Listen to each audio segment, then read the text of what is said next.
कानी बहू।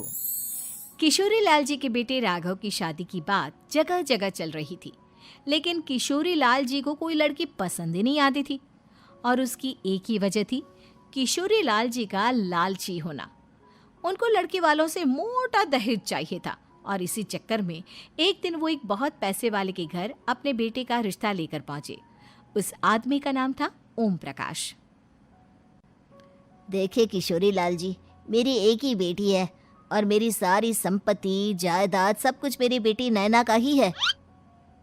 पापा, नाम से लगता है बहुत खूबसूरत होगी। कितना अच्छा नाम है ना, नैना। ओ, वैसे बात तो सही है आपकी। अब इतना पैसा है, जमीन जायदाद है, इकलौती बेटी, आप भी क्या करेंगे? सब कुछ उसे ही देंगे ना। बिल्कुल ठीक पहचाना आपने। बस बेटी की शादी और सारी जायदाद उसके नाम। पापा, बिना देखे हाँ कर दीजिए ना। इतना अच्छा रिश्ता फिर कहाँ मिलेगा? माला माल हो जाएंगे हम। मैं अपनी बेटी को बुलाता हूँ। अरे नहीं नहीं नहीं नहीं, आपकी बेटी का नाम नैना है, सुनकर ही लगता है बहुत सुंदर होगी। रहने दीजिए अंकल, मैं तो आपकी बेटी के नाम से ही इतना खुश हो गया हूँ कि उसे बिना देखे शादी करने को तैयार हूँ।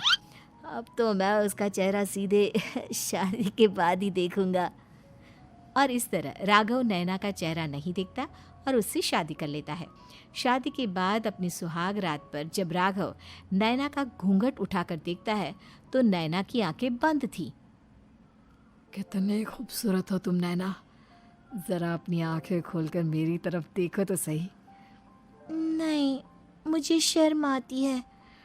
अरे, मैंने तुम्हें शादी से पहले भी नहीं देखा, और अब अगर तुम आंखें खोलकर मुझे देखोगी भी नहीं तो मुझे अच्छा कैसे लगेगा? इससे पहले कि नैना अपनी आंखें खोलकर राघव की तरफ देखती, अचानक से लाइट चली गई और राघव नैना को पूरी तरह से देख भी नहीं पाया। अगली सुबह नैना राघव के लिए नाश्ता बनाकर लेकर आई। अरे ये क्या, आधा पराठा सेका हुआ है और आधा बिल्कुल कच्चा। ये तुमने क्या किया नैना?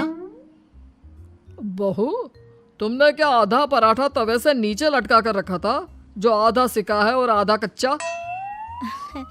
मुझे जितना दिखेगा उतना ही तो सीखूंगी ना पापा जी। जहाँ जहाँ मुझे नजर आ रहा था वहाँ मैंने सीख लिया, जहाँ जहाँ नहीं दिखा वहाँ कच्चा रह गया होगा। इसका क्या मतलब है? ये कैसा मजाक कर रही है तुम? अरे बहू, तुमने इतना लंबा घूंघट क्यों लगाया हुआ है? देखो, हमारे घर में बहुओं को बेटी की तरह रखा जाता है, और फिर तुम तो इतना सारा माल लेकर आई हो। देखो, ये घूंघट डालकर रखने की कोई ज़रूरत नहीं है। हाँ नैना, पापा जी ठीक कह रहे हैं, तुम तो आराम से रहो, अपना ही घर समझो। नैना अचानक से अपना घूंघट उठा लेती है। अरे ये क्या पापा, नैना की तो एक आंख फूटी हुई है। नाम से नैना, लेकिन ये तो कानी बहू निकली। मेरे साथ धोखा हुआ है, धोखा। बिना दिखाए अपनी कानी लड़की मेरे संग ब्याह दी। मुझे कानी बीवी नहीं चाहिए। मुझे अभी ओम प्रकाश जी से बात करनी पड़ेगी। आखिर उन्होंने मेरे साथ ऐसा किया क्यों? अरे, आप लोगों ने ही तो पापा से कहा था कि आप लोग शादी से पहले मुझे देखना नहीं चाहते। अब मेरे पापा पर क्यों इल्जाम लगा रहे हैं? अरे लेकिन उन्हें बताना तो चाहिए था ना कि तुम कानी हो, एक आंख से तुम्हें दिखाई नहीं देता। किशोरी लाल और राघव नाराज होकर ओम प्रकाश को अपने घर बुलाते हैं। पापा जी, ये आपने क्या किया? शादी से पहले बताया क्यों नहीं कि नैना की आंखों में परेशानी है? अरे, आप ही ने तो लड़की देखने से मना कर दिया था। और लेकिन आप बता तो सकते थे। आपको तो हमारी बेटी की प्रॉपर्टी चाहिए थी, वो भी पूरी की पूरी। अब क्या हुआ अगर उसे आधा दिखाई देता है? प्रॉपर्टी तो आपको पूरी मिल गई ना। और ये क्या बात हुई? मेरी शादी प्रॉपर्टी से नहीं, आपकी बेटी से हुई है। अब ये तो पहले सोचना चाहिए था, तब तो मेरी प्रॉपर्टी देखकर तुम्हारी जुबान लप लपा रही थी। लेकिन मैं कानी लड़की को अपनी बीवी बनाकर नहीं रख सकता। पापा, कुछ करिए ना आप। हाँ, करता हूँ। देखिए ओम प्रकाश जी, आप हमारे साथ ऐसा नहीं कर सकते।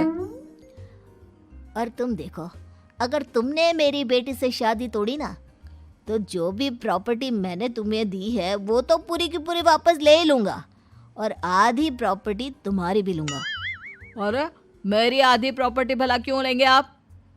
इसलिए क्योंकि मेरी बेटी को आधा नज़र आता है और उसकी नज़र अभी तक तुम्हारी आधी जायदाद पर ही पड़ी है। अब तुम उसे घर से निकालोगे तो कुछ तो लेकर जाएगी ना। और अगर हम आपकी बेटी को अपने घर की बहू बना कर रखे तो? तो तुम्हारी पूरी प्रॉपर्टी तुम्हारी ही रहेगी, और जो मैंने तुम्हें दिया है ना, उसमें से बस मैं आधा लेकर जाऊंगा।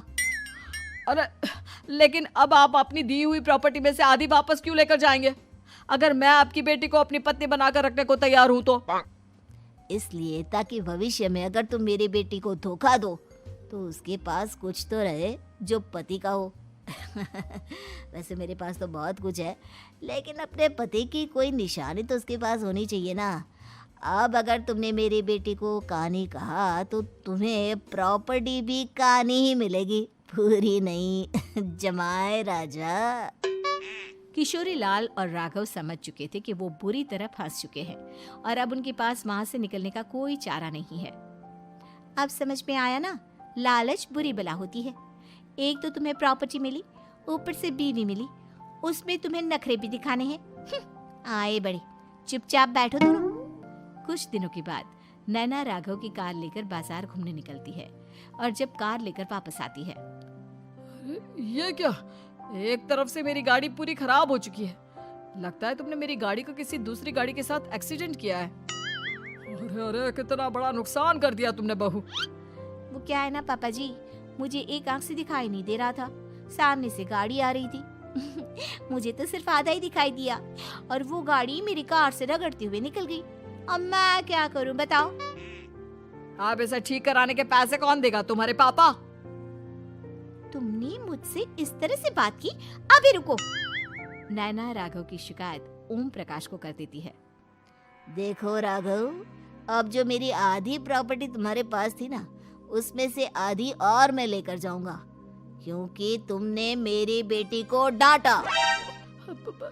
अरे नहीं नहीं पापा जी, गलती हो गई, माफ कर दो। गलती की तो कोई गुंजाइश ही नहीं। अगली बार मेरी बेटी को डांटा तो बची हुई आधी में से आधी और ले जाऊंगा। लालच के चक्कर में हम दोनों ने बहुत बड़ी गलती कर दी बेटा। एक तो तुम्हें कानी बहू मिली और ऊपर से जो माल मिला वो भी काना। इस तरह राघव की हर एक गलती पर ओम प्रकाश उसकी प्रॉपर्टी का आधा आधा हिस्सा लेकर अपना सारा माल वापस ले गया और राघव को कानी बीवी से काम चलाना पड़ा। भाई लालच वाकई में बुरी बला है।